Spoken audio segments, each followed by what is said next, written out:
Hi, welcome to our YouTube channel. Today on the YouTube channel of EdTech Agency at Bureau, we will have an interview with the author of the book 6 Disciplines of Breakthrough Learning, Andrew Jefferson. Hi, Andy. Hello, nice to be with you. Thank you for coming. It was a pleasure reading your book. So how are you doing? I'm doing just great, thank you. I appreciate the fact that you've enjoyed the book and that you wanted to have a chance to chat with me about it. Yeah, it's a magic that we can chat with you and that we can talk a little bit more about the book. So can you please share what is your background? What did you do before writing this book? My background is, interestingly, not learning and development or adult education. My background is business. That I have started, built, worked in, and run a number of companies over the years. And I'm also a lawyer by education. Wow. So all of that led me to the place where I ultimately worked with my co-authors to write the 6 Ds. And why did you decide to write the book? What's happened before? It's an interesting story because the authors were all, to one degree or another, and my co-authors are Roy Pollack and Cal Wick, and all of us had backgrounds in business. And one of the things that we agreed upon early on was the idea that learning and development has the potential to be one of the richest sources of competitive advantage that an organization can have, if it's done well. But what we saw all too often was the fact that a great deal of time, energy, money was spent on learning with very little to show for it. In other words, a lot of input, but no output in terms of results. And we wondered why. What was in fact the missing ingredient? And originally our hypothesis was that it was an issue of transfer, of getting learning transfer, getting people to use what was taught post-instruction. And you know, I guess from an architecture standpoint, that's true. But what we really found was that there were a whole series of elements that had to be true, had to be done well if you were to get results from training. And as we went through that process of discovery, we thought we had something interesting to share about it. And that ultimately led to the creation of the first edition of the 6 Ds book. About 16, 17 years ago. Wow, that's pretty much time ago. Yeah. We're now on the 3rd edition of the 6 Ds book, and we've written a number of others, and all focused in on the same idea of how, if you're going to invest in learning and development, you should reasonably expect and reasonably plan for getting results. If you're saying that the first book was published like 16 years ago, can you tell that there are many changes in the field of employees training? Have you noticed many changes? Yeah, it's an interesting question. That there have been a number of changes, and they have been all changes that are really being driven by content access and technology. Because on the one hand, you have all of us, the learners, and nothing really has fundamentally changed about us. That it does, as you know, it doesn't happen that fast. It takes thousands of years for how we learn in our brains to really begin to change, and probably longer than that. But what has changed is the way learning is consumed, that the availability of learning as a direct result of the technological revolution that has been occurring over the last 20 years.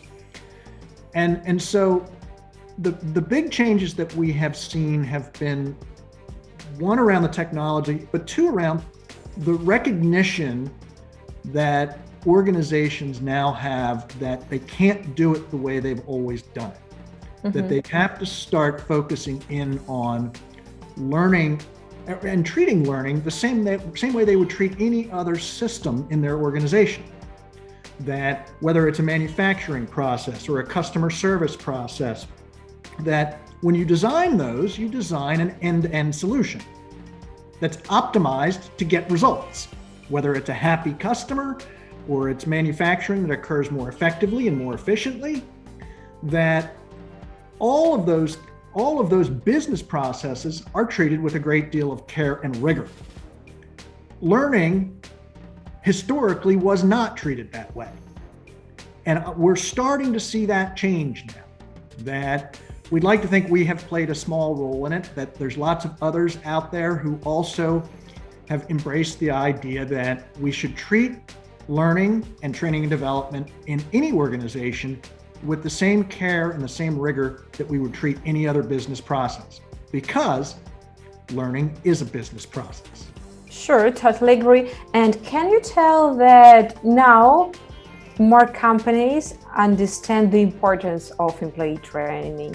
Sure. I think that there has been and there continues to be a recognition from companies that learning is among the most important levers that they have to improve their competitiveness in a global marketplace. Mm-hmm. But the interesting piece to your question also is, when people talk about learning and they talk about business process, they almost are always thinking big company. That there are lots of smaller companies and mid-sized companies which have also recognized that how important it is for them to leverage learning, mm-hmm. and how important it is for them to apply process thinking to learning in a way which ensures that their employees are going to be the most effective and capable that they can be.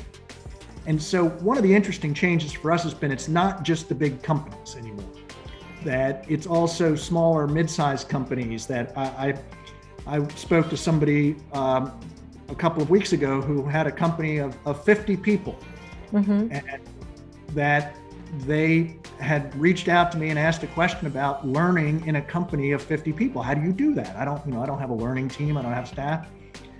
And so we talked through it. But the reality is that any sized organization can benefit from their employees being more effective. Can you tell how many employees do we need to start the learning process? Is it like 5 people? Is it 10 people? Well, it's an interesting question. I think that you can have a company of 1 where you can start the learning mm-hmm. process.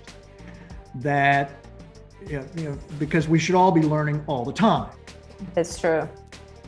That companies get to 5 people, 6 people, that you're going to really start to then have to differentiate between what we look at in terms of formal instruction.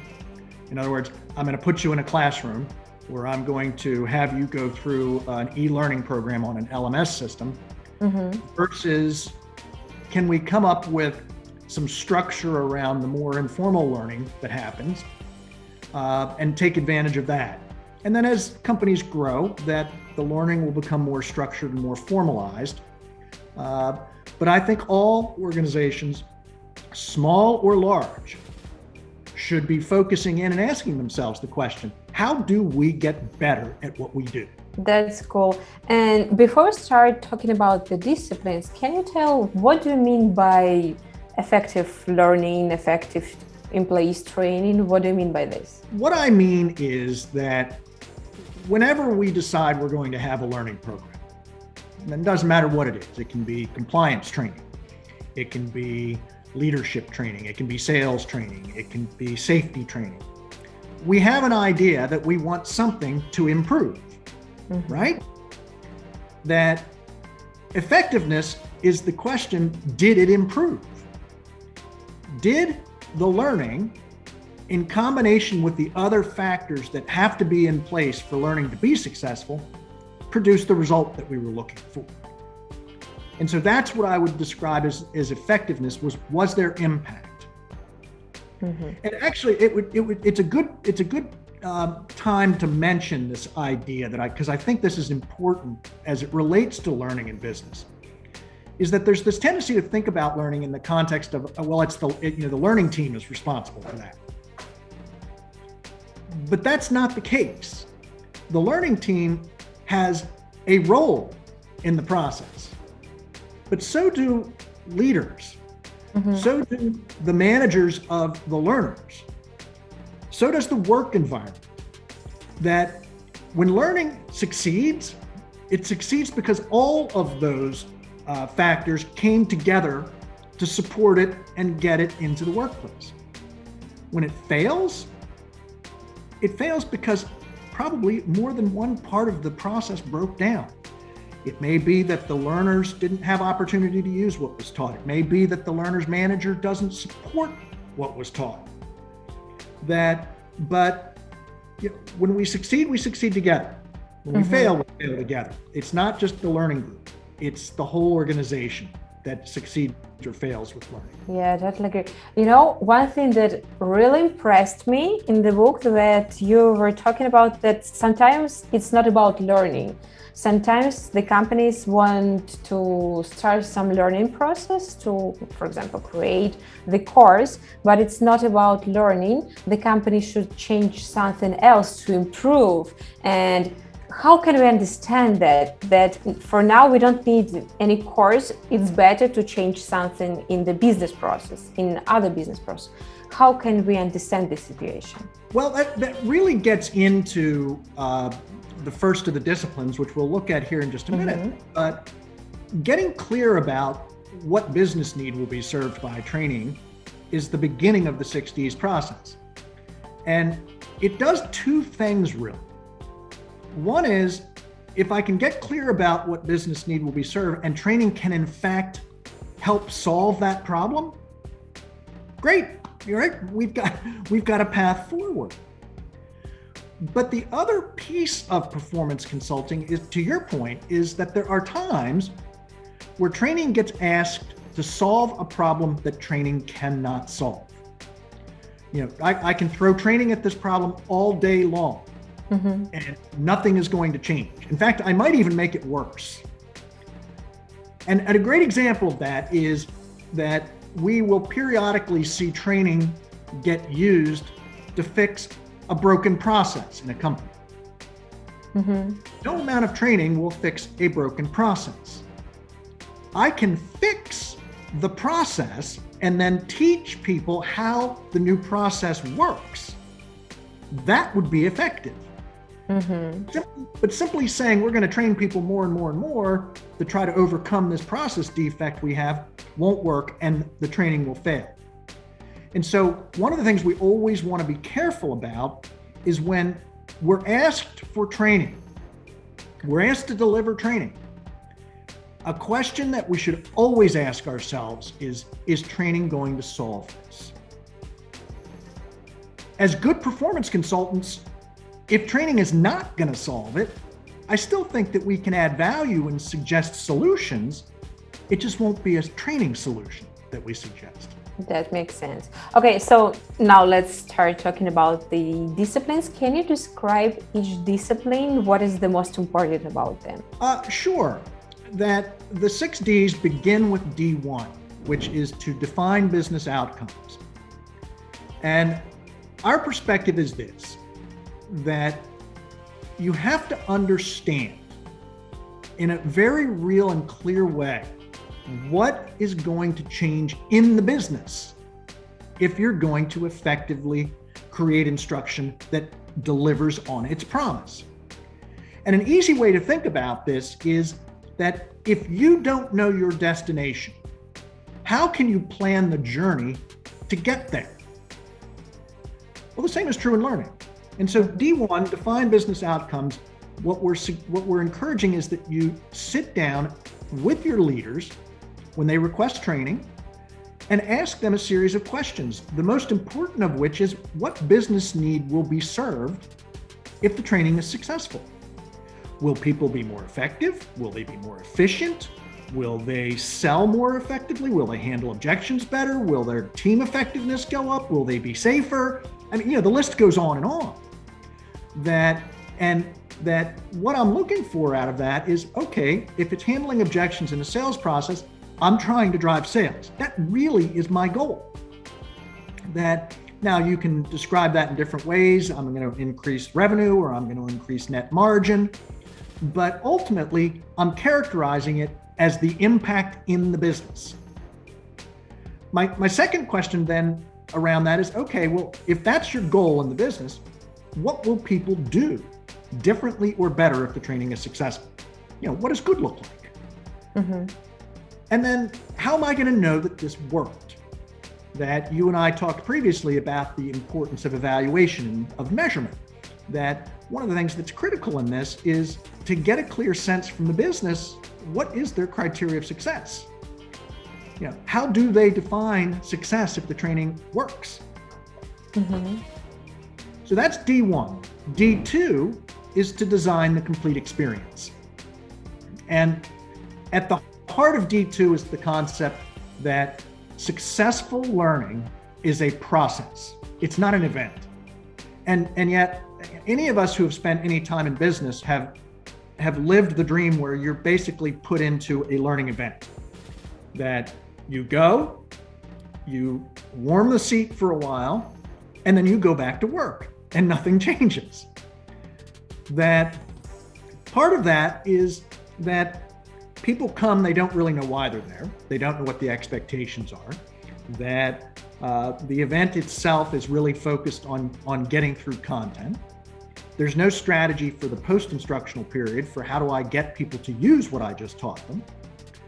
And then there's no acknowledgement when people do give us an effort. Did they achieve something with what we taught?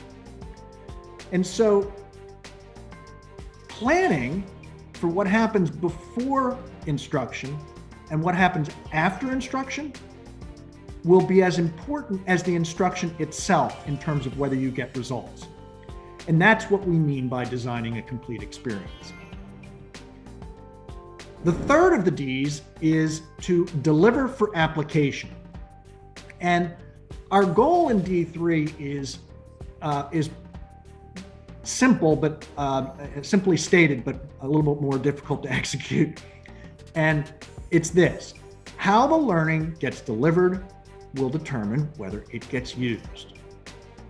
And so we should teach in a way that optimizes for use of what was taught back in the workplace. And that very rarely is just putting people through a forced PowerPoint presentation. That there has to be more. And that more is that, do I have a chance to practice? Because one of the things that we know about adult learning is that the more I can give you an opportunity to do it, to try it, mm-hmm. to be successful, to make some mistakes, to get some feedback, the more likely you are to be able to take it, retain it, and then apply it back in the workplace. And so we want to be careful that we give people time to practice. And one of the things I challenge companies to do periodically when I'm working with them is sit down and look at one of your courses, or go sit through one of your classes and take a stopwatch and time the amount of the session that is spent delivering content versus the amount where people actually get to engage with the content, to do something with it, to practice. Mm-hmm. And what they'll find is that most training programs are content heavy. They're disproportionately geared towards content delivery versus interaction. And so we encourage people to give your learners the chance to practice, and to also make sure that you're just not trying to accomplish too much in the time that you have allotted. Because that results in something that is referred to in the literature as cognitive overload or cognitive loading. And all that means, it's a very fancy way of saying too much. That I've tried to put 50 pounds into a 10-pound sack, and or I should say kilos, and it doesn't work. That, it's just an ineffective strategy. And so looking at how you train from the formal delivery standpoint is really what D3 is about. It's about the actual instruction and whether or not the instruction is geared towards getting people to apply what was taught. And this is true, by the way, It doesn't matter whether this is e-learning or whether this is classroom training, that the same principles all apply across the board. Mm-hmm. Our fourth discipline is D4, and that is to drive learning transfer. And the key idea of driving learning transfer, and just so everybody's aware, learning transfer is the process of putting learning to work in the workplace. In other words, I'm using what you taught me. I'm transferring it into the workplace. That the key idea with transfer is that, and we talk about this in the book and in the workshop, that hope is not a winning strategy for learning transfer. I can't just pray that I'm going to get good learning transfer. I actually have to plan for it. I have to make sure I've got the right mechanisms in place to support the learner back in the workplace after learning. I have to have that learner's manager engaged in the process, ideally before instruction and after instruction. And so I have to make sure that I'm going to have in place the strategies which will keep the momentum coming out of learning. D5 is to deploy performance support. And that's really focusing in on, okay, if I have just taught Kate how to do something new, I should give her support to make sure she can succeed. Mm-hmm.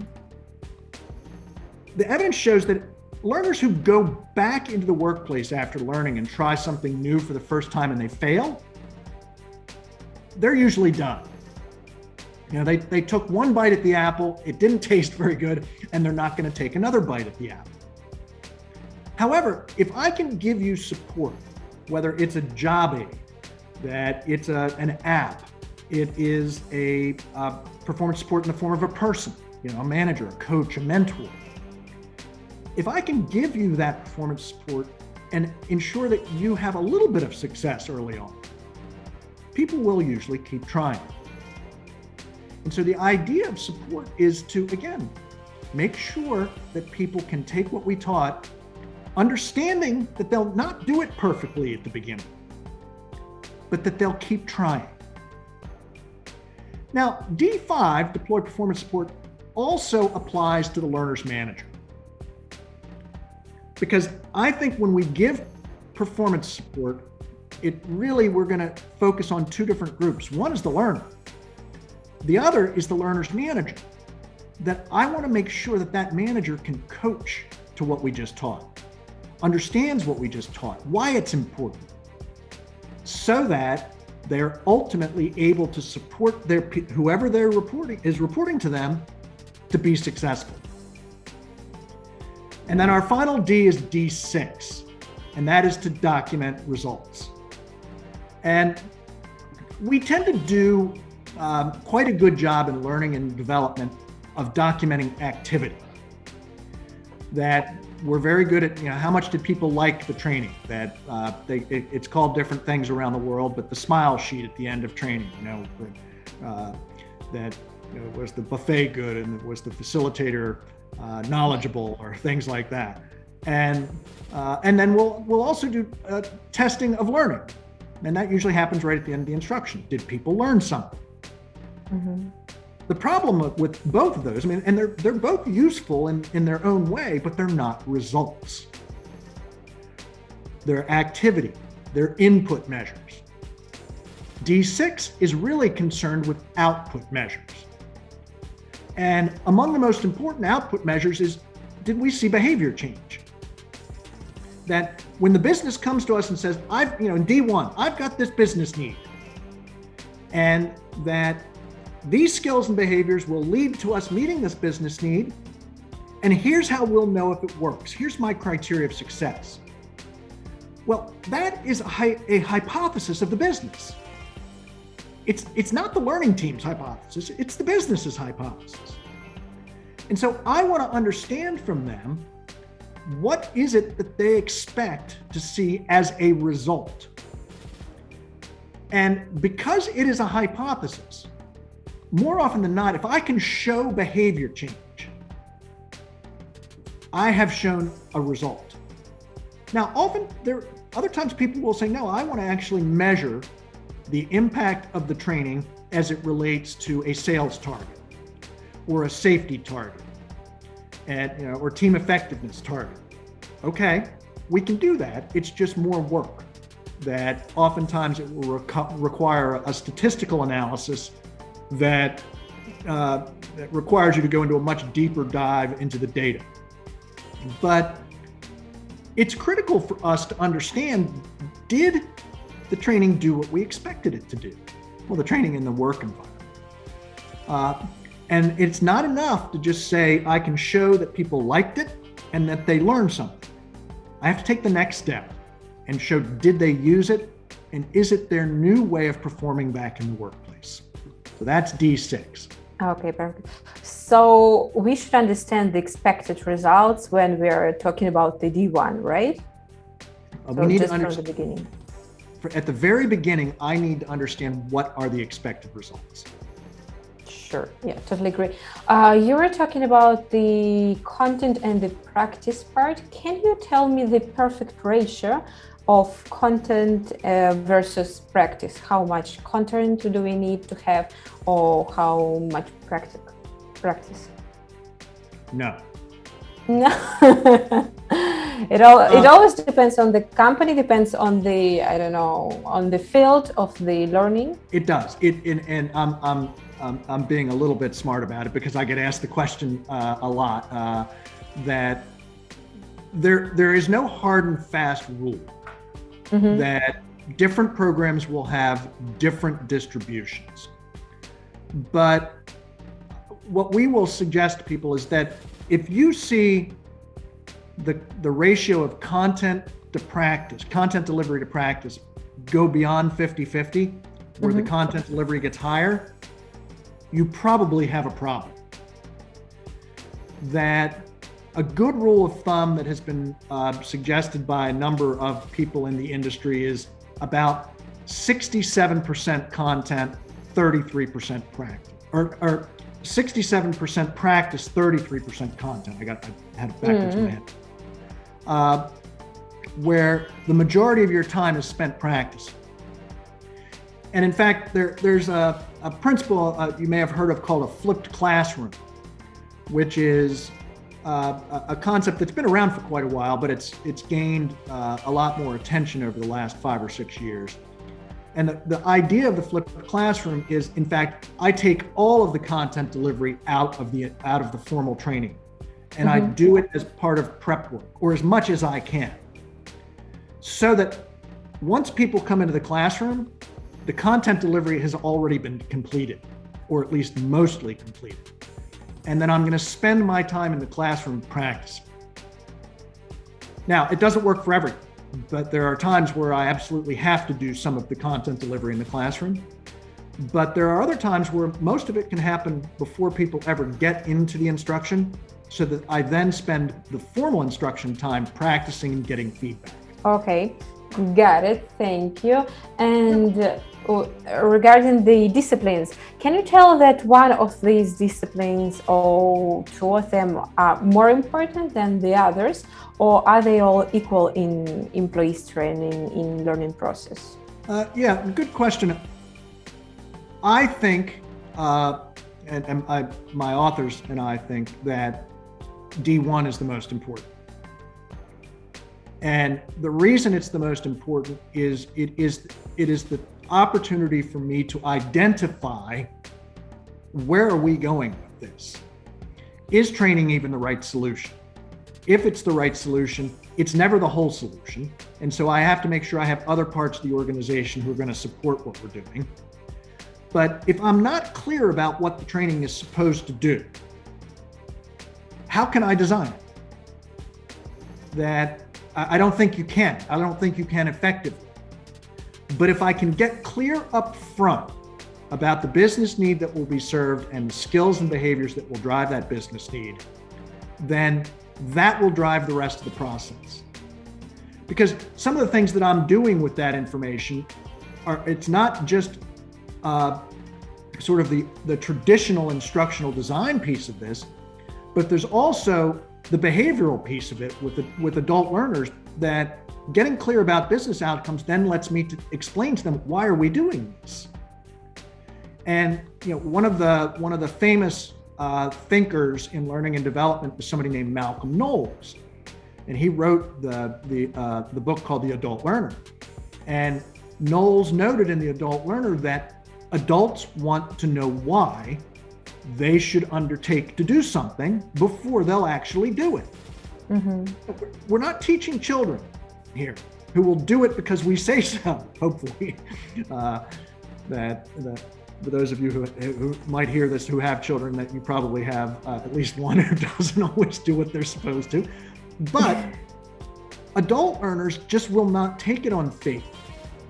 But if you can explain to them why they should do it, you dramatically increase the likelihood that they will do it. In fact, Kate, one of the things that we suggest people think about from a very high level of learning and development is, can I get my learner to answer 2 questions in the affirmative? Can I get them to say, yes, I can do this because you taught me how to do it? But the other and equally important question is, yes, I will do this. Because willingness is one of the key ingredients to success. Learner willingness, learner preparedness to engage. Mm-hmm. And so what I learn in D1 is something that I'm then going to play to the learner throughout. I'm going to keep reinforcing the message of why we're doing this. Why is this important from an organizational standpoint? And why is this important from an individual learner standpoint? Why should you care? Why should you give a damn? How can we do it? How can we motivate the employees to start training, to take the courses? Well, I think it starts with doing D1 well. Mm-hmm.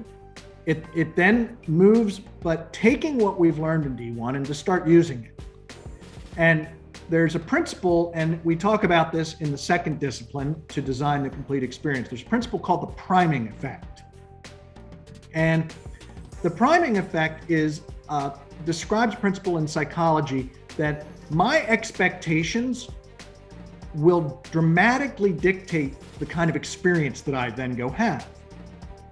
And one of the best ways to prime a learner for an upcoming learning event is to have their manager go and speak to them about it. Mm-hmm. So, okay, Kate, you're going to this program on how to effectively handle objections. What do you expect to get out of it? How do you think you're going to be able to use this? What kind of help do you need from me as your manager to be successful? If my manager comes to me in advance of the training and we have a short conversation, right? It doesn't have to be an hour-long conversation, 15 minutes. You are much more likely to engage and to also understand, why should I do this? Well, one of the reasons you'll want to do it is because your manager cares. If my manager's interested, the likelihood is I'll be much more interested. But the opposite is also true, Kate. If my manager never says anything to me about training, that doesn't even know I'm going, the likelihood is my assumption may be that it doesn't matter to her. And therefore, why should it matter to me as the learner? So in this case, we can say that we also apply D5 here, the support. We do. And very specifically, we're applying that support for the learner's manager. Mm-hmm. One of the things I think is especially useful is to give managers a template that says, here's what you can do. Without a big time commitment, spend 5 or 10 minutes before your employee goes to learning and talk to them about why and what they're going to get out of it. And schedule a time to spend 15 minutes with them after the learning to say, okay, what'd you learn? How are we going to use this? How are we going to get value? That there's an old adage in business that what gets inspected gets respected. Mm-hmm. If my manager is asking questions, I'm much more likely to both understand why I should do it and then engage.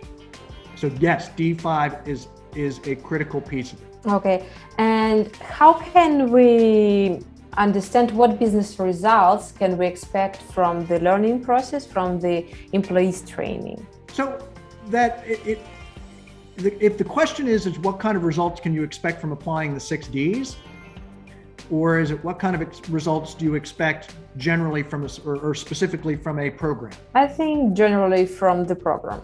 That the results should map out to what you discovered when you worked through D1. Mm-hmm. They should, in other words, if using that same example, if my goal is to teach people how to handle objections in a sales process, that I would expect that people are going to go and use the tools that we gave them to better handle objections when they're selling, to differentiate between our product and a competitor's product in a way which positions our product for the sale. And that, handling an objection is a behavior. So I'm still looking to see, okay, did we move the needle on whether or not we're selling more? We're getting more orders. We're getting more customers who are engaging with us or leaving a competitor product for our product. And so whatever that outcome was that you defined at the outset is really what you should be looking at and expecting to have in terms of the performance improvement in the workplace. Okay. And for example, in Russia, sometimes it happens that the managers of the company, they don't believe in employees training. They don't believe in the learning process. How can we go to the manager of the company, to the CEO, and tell that, yes, we can improve our business results through employees training? Yes, we should apply it. How can we do it? What can we tell, what we approximately can evaluate that we will achieve this through the employees learning or employees training? Let's put it in a specific example. Sure. And an example would be a company that we worked with called Securian Financial Services, which is a financial services company, as the name suggests. Mm-hmm. And they applied the 6Ds model to one of their programs, which was their new advisor program. So a new financial advisor, new coming in. And they had a range of goals for the program, one of which was ultimately just to get people up to speed faster, productive faster, and to improve the client experience. And so they started applying a whole 6Ds process to the new advisor program. And here's what they were able to see in terms of results. They reduced time to client readiness. So a new advisor, how long it took them to get ready to really engage and support their clients, from 18 months, a year and a half, down to 90 days. So how fast people got up to speed was cut by a factor of from a year and a half to 90 days is a huge change. They doubled their new advisors' financial performance, and they increased first-year retention rate, client retention rate, by 50%. And so those were all business results that they were looking for, and they were in fact all business results that they were able to achieve. And they also cut the costs of their programs for their member firms by over 50%. I think it was like 65%. So to your question, that every program is going to be different. But when I sit down with a leader, the learning team can give examples where learning has been very powerful in terms of the impact that it produces. But business leaders have to understand that there are lots of examples of there out in the world. We wrote a whole book on it. That another one of our books is the Field Guide to the 6Ds, which has got case examples from 43 companies around the world using the 6Ds to get results. And so there's no lack of evidence that this works. And I don't mean the 6Ds so much as I mean learning. Learning, when done well, can have a profound impact on your business and on the competitiveness of your business. What the business leaders really need to understand is not, does learning work? Because all of them at their heart know that it works, that they wouldn't be where they are today if it didn't work. right? You had to learn how to read and write when you were a child. True. And so that, the same is true in business. I have to learn the equivalent of reading and writing in business. What are the new skills that will make me and the organization more successful? What the business leaders really need to begin to address, I think, and focus on is, not does learning work? Are we prepared to do it in a way which will ensure it works? How do we understand that we are prepared? We're preparing by making sure that we're going to start treating learning, again, as I said at the very beginning, with the same care that we treat every other business process. That I'm not just going to throw people in and say, take this e-learning program on the LMS. That I'm going to have more context. I'm going to make sure that people understand why we're doing it. That I'm going to give them a chance to practice it. And I'm going to make sure that the work environment supports people in being successful. Okay, got it. And the example that you mentioned, was it real? Is it the real case study? That's a real case study, yes. Oh, that sounds awesome. The results are awesome. Okay, and one more question. Do you think that the learning process, that all these things should be included in the HR unit, or should it be a separate unit that is dedicated only to the employees training? It's an interesting question that I've seen it done both ways. Mm-hmm. I've seen it where learning is a part of the HR function, and I see it where learning and development is separated out. In fact, I've seen learning and development report through operations. That in a smaller company setting, that there's an old saying in the United States, and I don't know if it'll translate well or be clear, but somebody's the chief cook and bottle washer. In other words, they do everything. Okay. That's true for smaller companies. It's probably going to sit in HR, and you're probably going to have somebody whose responsibility is learning and some other things. They're not just focused on learning. When you get to a mid-sized company, probably will still live in HR, but you'll have people dedicated to learning. That's what they do. And then in bigger companies, you may be in HR, you may be outside of it. You may have a separate silo, you may report out. Many companies have got a chief learning officer who is considered an officer, an executive officer of the company, where learning is then siloed and reporting up to operations or the CEO. And so it varies. What's important is, I think, less the structure, and we could get into a whole other long conversation about centralized learning, decentralized learning, but what's really important is that somebody owns it. Somebody is responsible for making sure that it's done well, and that somebody is responsible for evaluating the impact of it, so that I can take what I'm learning, not just prove that the training's working, but also take what I'm learning, and this is part of D6, and engage in continuous improvement. Because evaluation is not just about proof. It's also about getting better at what we do when we do it the next time. And so we continuously improve based off what we've learned. Yeah, and if we're talking about the different sizes of the companies, it's a separate question.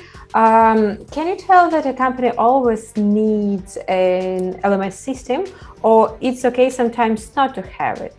And one more question, do you have your preferable LMS, or can you tell that all of them are good? Well, and LMS systems are interesting. That first, the first question is, size of company. That it's going to range, it's going to vary. That a much smaller company may or may not have an LMS. Now, there are some small LMS systems out there that are really geared towards small companies that are reasonably affordable and can produce nice value.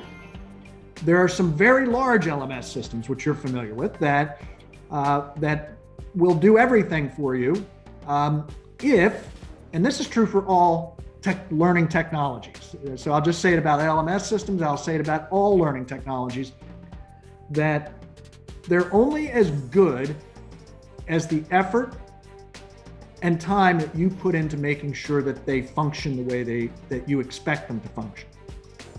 Because oftentimes they're a little bit like some of the productivity technologies that we buy for word processing and creating slideshows, that there's way more there than we're ever going to use.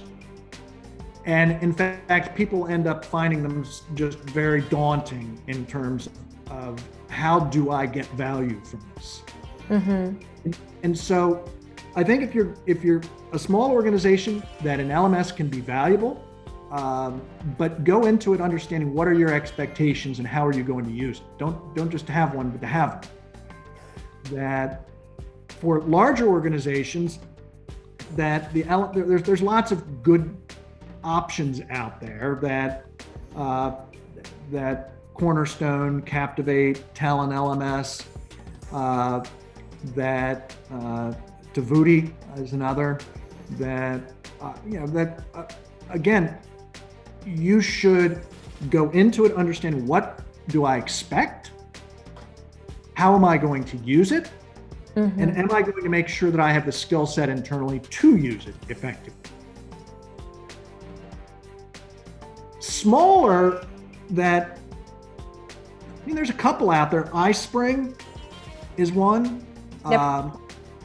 Easy LMS is another, that are solutions that are more affordable for a smaller organization, which would allow you to both create and house content and deliver content. Mm-hmm. Also keep track of what people have been doing. So there are a range of good options out there, but you shouldn't have an LMS system just to have an LMS system. You should have an LMS system because you expect it to create greater impact in the work that learning and development does. I really like your words that you shouldn't have it just to have it. It works with everything. You shouldn't have a learning process just to have it. You should expect business results. Yeah, it's really good. And my last question for this interview is, do you think that employees training will change somehow? It will drastically change, or it will be like pretty the same in the future? Say the first part of the question again, and you broke up a little bit. Oh, sorry. Do you think that employees training will change somehow? Will there be some drastic changes, or it will be approximately the same?